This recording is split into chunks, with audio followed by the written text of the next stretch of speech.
أعوذ بالله من الشيطان الرجيم. بسم الله الرحمن الرحيم. الرحمن علم القرآن، خلق الإنسان علمه البيان. الشمس والقمر بحسبان، والنجم والشجر يسجدان. والسماء رفعها ووضع الميزان، ألا تطغوا في الميزان. وأقيموا الوزن بالقسط ولا تخسروا الميزان. والأرض وضعها للأنام، فيها فاكهة والنخل ذات الأكمام، والحب ذو العصف والريحان. فبأي آلاء ربكما تكذبان؟ خلق الإنسان من صلصال كالفخار، وخلق الجان من مارج من نار. فبأي آلاء ربكما تكذبان؟ رب المشرقين ورب المغربين. فبأي آلاء ربكما تكذبان؟ مرج البحرين يلتقيان، بينهما برزخ لا يبغيان. فبأي آلاء ربكما تكذبان؟ يخرج منهما اللؤلؤ والمرجان. فبأي آلاء ربكما تكذبان؟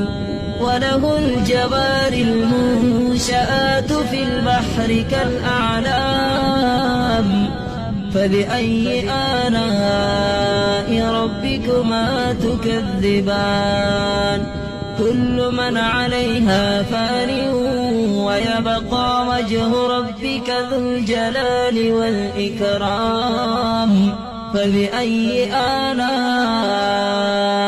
ربكما تكذبان؟ يسأله من في السماوات والأرض، كل يوم هو في شأن. فبأي آلاء ربكما تكذبان؟ سنفرغ لكم أيها الثقلان. فبأي آلاء ربكما تكذبان؟ يا معشر الجن والإنس إن استطعتم أن تنفذوا من أقطار السماوات والأرض فانفذوا، لا تنفذون إلا بسلطان. فبأي آلاء ربكما تكذبان؟ يرسل عليكما شواظ من نار ونحاس فلا تنتصران. فبأي آلاء ربكما تكذبان؟